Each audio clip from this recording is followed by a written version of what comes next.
What effect did the depression have on your marriage? Well, it gave everybody a wonderful new label. It's Diana's unstable and Diana's mentally imbalanced. And unfortunately, that seems to have stuck on and off over the years. Are you saying that that label stuck within your marriage? I think people used it, and it stuck, yes. According to press reports, it was suggested that it was around this time things became so difficult that you actually tried to injure yourself. Mm. Is that true? Mm. When no one listens to you, or you feel no one's listening to you, all sorts of things start to happen. For instance, you have so much pain inside yourself that you try and hurt yourself on the outside because you want help, but it's the wrong help you're asking for. People see it as crying wolf or attention seeking, and they think because you're in the media all the time, you've got enough attention, inverted commas. But I was actually crying out because I wanted to get better in order to go forward and continue my duty and my role as wife, mother, Princess of Wales. So, yes, I did inflict upon myself. I didn't like myself. I was ashamed that I couldn't cope with the pressures. What did you actually do? Well, I just hurt my arms and my legs. And I work in environments now where I see women doing similar things, and I'm able to understand completely where they're coming from.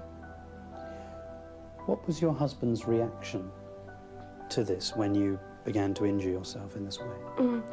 But I didn't actually always do it in front of him.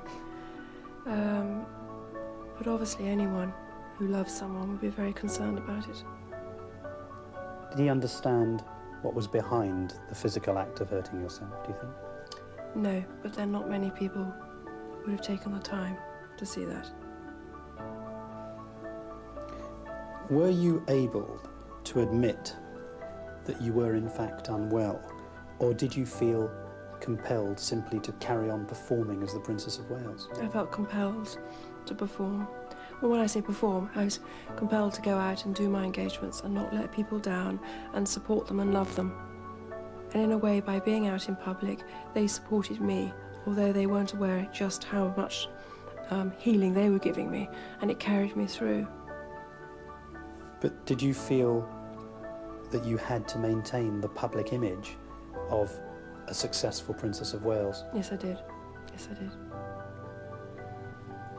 The depression was resolved, as you say, but it was subsequently reported that you suffered bulimia. Is that true? Yes, I did. I had bulimia for a number of years.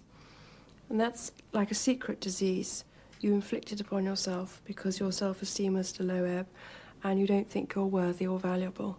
You fill your stomach up 4 or 5 times a day, some do it more, and it gives you a feeling of comfort. It's like having a pair of arms around you, but it's temporary. Then you're disgusted at the bloatedness of your stomach, and then you bring it all up again. And it's a repetitive pattern, which is very destructive to yourself. How often would you do that on a daily basis? Depends on the pressures going on. If I'd been on what I call an away day, where I'd been up part of the country all day, I'd come home feeling pretty empty because my engagements at that time would be to do with people dying, people very sick, marriage is the problem, all that. And I'd come home and it would be very difficult to know how to comfort myself, having been comforted lots of other people. So it would be a regular pattern to jump into the fridge. It was a symptom of what was going on in my marriage. I was crying out for help, but giving the wrong signals. And people were using my bulimia as a coat on a hanger. They decided that was the problem. Diana was unstable. Instead of looking behind the symptom at the cause. What was the cause? The cause was a situation where my husband and I had to keep everything together because we didn't want to disappoint the public. And yet, obviously, there was a lot of anxiety going on within our 4 walls. You mean between the 2 of you? And so you subjected yourself to this phase of binging and vomiting? You could say the word subjected, but it was my escape mechanism, and it worked for me at that time. Did you seek help from any other members of the royal family? No. have to know that when you have bulimia, you're very ashamed of yourself. And you hate yourself. So, and people think you're wasting food. So you don't discuss it with people. And the thing about bulimia is your weight always stays the same. Whereas with anorexia, you visibly shrink. So you can pretend the whole way through. There's no proof. When you say people would think you were wasting food, did anybody suggest that to you? Oh, yes, a number of times. What was said? Well, it was just, I suppose you're going to waste that food later on. You know, that was pressure in itself. And of course I would, because it was my release valve. How long did this bulimia go on for? A long time. But I'm free of it now. 2 years? 3 years? A little bit more than that. According to reports in the national press, it was at around this time that you began to experience difficulties in your marriage and your relationship to the Prince of Wales. Is that true? Well, we were a newly married couple, so obviously we had those pressures too. And we had the media, who were completely fascinated by everything we did. And it was difficult to share that load, because I was the one who was always pitched out front, whether it's my clothes, what I said, what my hair was doing, everything. It was a pretty dull subject, actually, and it's been exhausted over the years. When actually what we wanted to support, it was our work, and as a team. What effect did the press interest in you have on your marriage? It made it very difficult, because for a situation where it was a couple working in the same job, we got out the same car, shook the same hand, my husband did the speeches, I did the handshaking. So basically we were a married couple doing the same job, which is very difficult for anyone, and more so if you've got all the attention on you. We struggled a bit with it, it was very difficult. And then my husband decided that we'd do separate engagements, which was a bit sad for me, because I quite liked the company. But there again, I didn't have the choice. So it wasn't at your request that you did that on your own? Not at all, no. The biography of the Prince of Wales, written by Jonathan Dimbleby, which, as you know, was published last year, suggested that you and your husband had very different outlooks, very different interests. Would you agree with that? No, I think we had a great deal of interest. We both liked people, both liked country life, both loved children, work in the cancer field, work in hospices.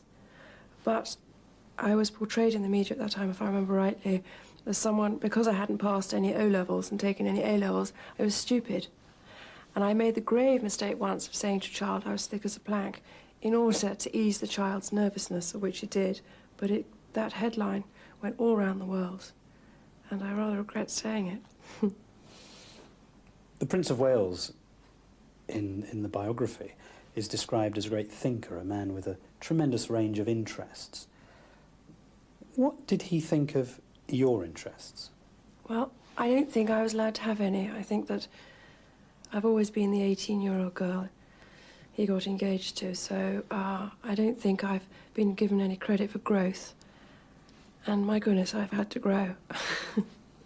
Explain what you mean when you say that. Well, When you say you were never given any credit, what do you mean? Well, anything good I ever did, nobody ever said a thing. Never said, well done, or was it okay? But if I tripped up, which invariably I did, because I was new at the game, a ton of bricks came down on me. How did you cope with that? Well, obviously there were lots of tears, and one could dive into the bulimia and to escape.